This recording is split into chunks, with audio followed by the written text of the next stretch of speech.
Esse é o nosso segundo vídeo da disciplina de enfermagem centro cirúrgico e nós começamos a falar sobre o slide 2, falamos da terminologia cirúrgica, já e agora as fases e tempos cirúrgicos.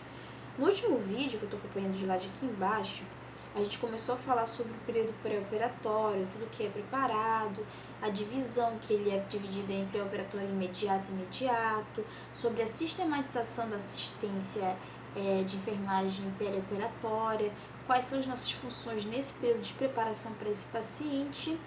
E agora a gente vai continuar. Então, tudo que foi feito falado sobre a questão dos preparos, a gente falou no vídeo anterior, e agora a gente vai continuar aqui. Para uma adequada preparação cirúrgica, é necessário ter conhecimento dos seguintes fatores envolvidos no caso. Então, para eu saber se ele está preparado e apto para a cirurgia, eu vou ter que fazer uma avaliação nesse paciente. Então, vem a sequência de eventos a que o cliente será submetido, quais são os fatores, ele vai precisar ficar internado, ele vai precisar passar por dieta, ele vai precisar ficar com sonda, tudo que é necessário para que ele execute a sequência de atividades para que ele esteja apto para poder ir para a mesa cirúrgica.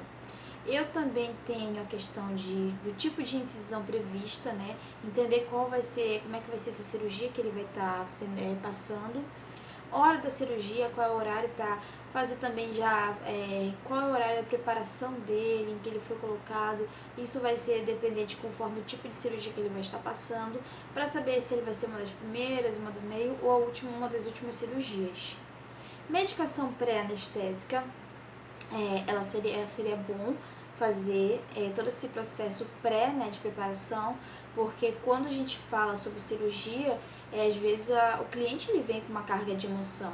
Então, conforme o tipo de doença que ele apresenta, conforme a questão dos fatores emocionais que ele tem, às vezes a pessoa vem com uma carga de emoções que pode atrapalhar, pode elevar sua pressão e pode deixar ele instável e complicar a questão da sua cirurgia em si. Então, com isso, essa medicação pré-anestésica, ela já estaria dando essa questão o fato dele relaxar um pouco, dele ficar mais calmo, dele ficar mais tranquilo, para que quando ele for fazer toda a preparação da anestesia em si, para fazer a cirurgia, ele não tenha relutância, ele não tenha receios, porque ele já teve uma preparação tanto psicológica quanto fisiológica para acalmar suas emoções diante da cirurgia. Então também tem a medicação pré-anestésica para isso.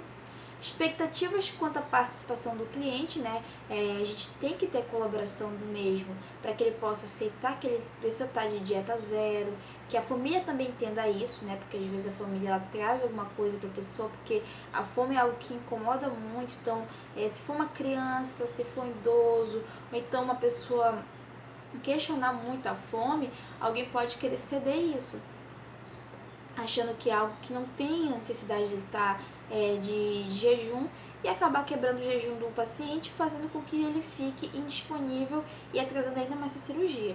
Então, ter essa questão de expectativas e orientações tanto do paciente quanto da família é a função dos vários membros da equipe hospitalar. Então, a gente vai ter o técnico, o enfermeiro, o cirurgião, o anestesista, muitas pessoas envolvidas nisso tudo para poder fazer o antes, o durante e o pós-cirúrgico dele, com todos os cuidados para que ele venha com bastante saúde e retorno desse ato cirúrgico. Continuando aqui das fases, a gente falou bastante sobre a fase pré-operatória e agora a gente vai ver as demais fases. A gente tem a fase transoperatória, que ela inicia-se quando o cliente entra na unidade de centro cirúrgico e passa por uma série de preparos e rituais que irão auxiliar e facilitar os procedimentos, evitando uma possível infecção. Então, na transoperatória, ele ainda não está na cirurgia. Ele vai chegar na unidade e lá ele vai fazer a questão da retirada de materiais, a vestimenta apropriada, ele vai ter as orientações e lá ele vai ser preparado para a cirurgia, porém, transoperatória não é o ato cirúrgico em si. A fase intraoperatória ocorre assim que o paciente encontra-se preparado biopsicologicamente e nas condições favoráveis para o ato cirúrgico.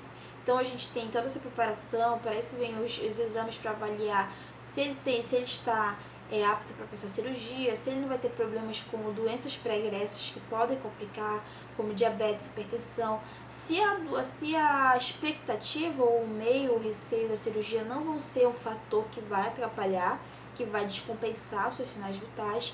Então, tudo isso eu vou estar preparando biologicamente, fisiologicamente, sabendo se o seu corpo não vai ter nenhum receio, se ele não tem nenhuma alergia à questão dos medicamentos que ele vai utilizar, tanto para dor quanto os anestésicos durante a cirurgia, se ele vai estar tudo ok psicologicamente, com essa preparação e orientação, tanto a família quanto o paciente, daquilo que é importante ele passar e fazer o ato cirúrgico para a sua melhora.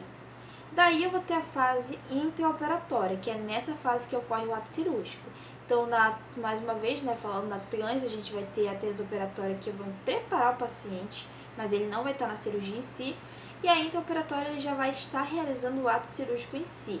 Ao término da cirurgia, o anestesista irá iniciar o procedimento de reversão anestésica e o paciente será encaminhado para a sala de recuperação pós-anestésica. Então, a gente tem pessoas importantes durante esse ato cirúrgico. A gente vai ter o cirurgião, pode ser um, pode ser dois, conforme a extensão do ato cirúrgico em si, vão precisar de 2 pessoas para poder fazer a cirurgia. A gente vai ter o auxiliar, que pode ser outro médico, pode ser o enfermeiro, no caso a pessoa que vai auxiliar dando os instrumentos, dando todos os materiais necessários para o cirurgião realizar, vai preparar a mesa. E a gente tem também o anestesista, que é ele que vai manter o paciente nesse período de estar anestesiado para poder passar esse ato cirúrgico sem complicações. Então, ele vai manter, conforme a medicação, seja inalatória, seja a que vai ser colocada na veia, para que ele tenha esse adormecimento a ponto que ele não vai sentir questões de dor e não vai sentir o ato cirúrgico. E ele vai precisar mantê-lo para que ele fique naquele meio termo, dele estar desacordado, desorientado, porém que ele não tenha sensibilidade corpórea durante todo o ato cirúrgico. E também ele tem que estar anestesiado num ponto que ele não fique muito adormecido, para que no final ele tenha mais dificuldades para retornar. Então, o anestesista tem que manter esse paciente nesse meio termo para que ele consiga retornar com tranquilidade da anestesia e ele tenha toda a sua recuperação na sala de recuperação pós-anestésica. E falando nessa, a gente tem a pós-cirurgia, nossa recuperação pós-anestésica, compreende desde a chegada do cliente, a SRPA, que é a nossa sala de recuperação pós-anestésica, até a sua alta da unidade de origem. Então, a gente tem essa avaliação aqui dessa sala de recuperação. A gente pode ter vários destinos. O paciente ele pode retornar para a cirurgia devido a alguma complicação. O paciente ele pode receber alta na questão para retornar para o seu leito de origem, para a sua unidade de origem, ou ele pode ter óbito, conforme as complicações e os imprevistos que ocorrerem. A gente vai ter a questão dessas possibilidades de retorno dele após a cirurgia. São realizadas anotações do transoperatório e pós-operatório no prontuário. Então, tudo aquilo que foi realizado no paciente com a sua chegada na unidade vai ser anotado, as orientações, o que ele deixou, sua vestimenta, ou como ele chegou lá fisiologicamente, seus sinais vitais. E no pós-operatório, que a gente vai ter o retorno do mesmo, então a gente vai ter a questão dele queixar-se de dor, de enjoo, não sentir, sentir insensibilidade, ter insensibilidade corpórea, tudo isso com o efeito da anestesia que ele recebeu. Dependendo do porte cirúrgico e das complicações do pós-operatório, o paciente pode ser encaminhado à UTI, unidade de terapia intensiva. Então, a gente também tem essa outra possibilidade aí. O paciente pode ter complicado, ele pode ter um certo imprevisto, que não estava contado e durante toda a equipe, por toda a equipe, e com isso ele necessita ficar na UTI para poder ter sua avaliação, para que ele retorne futuramente para a unidade de origem. Então, tudo isso aí vai compor também essa questão dessa sala de recuperação pós-anestésica. E aqui, finalizando esse período, a gente tem a fase pós-operatória, que ela é subdividida em 2 períodos, tanto imediato como mediato. Então, pós-operatório imediato Ele compreende o período das primeiras 24 horas após a intervenção anestésico-cirúrgica, que isso pode acontecer na sala de recuperação pós-anestésica. Esse pós-operatório imediato pode ser na UTI, pode ser em casa, né, podendo ser uma cirurgia simples, algo não tão complexo. A pessoa tem alta e vai para casa, que no caso que são as cirurgias ambulatoriais. Então, o pós-operatório vai me compreender todo esse tempo de 24 horas de onde ele estiver, seja no leito de origem, seja na UTI, seja na sala de recuperação pós-anestésica, mas essas primeiras 24 horas após a cirurgia, eu vou ter o pós-operatório imediato. São realizadas visitas pós-operatórias pelo enfermeiro do centro cirúrgico para verificar resultados e evolução do paciente. Então, nessas primeiras 24 horas, o enfermeiro vai dar suporte na avaliação desse paciente, para saber se tudo ocorreu bem, se ele está tendo o retorno esperado, se ele está reagindo bem, para que, dependendo do que ele apresentar, daquilo que ele mostrar de retorno, demora ou rapidez, ele seja encaminhado para um desses destinos, seja para casa, seja para o seu leito de origem, seja para a UTI. Tudo aquilo vai depender de como ele vai reagir nesse primeiro período após a cirurgia. Pós-operatório imediato. Então, a gente tem essa outra classificação que vai iniciar após as primeiras 24 horas que se segue a cirurgia e estende-se até a alta do paciente ou mesmo após o seu retorno domiciliar, podendo o tempo ser variável, né, conforme as características individuais do paciente. Isso vai depender para poder gerar sua alta. São realizados nesse momento os planos de cuidado e avaliação para a alta. Então, a gente teve aqui o nosso paciente que passou pela cirurgia e ele estava mostrando os resultados positivos.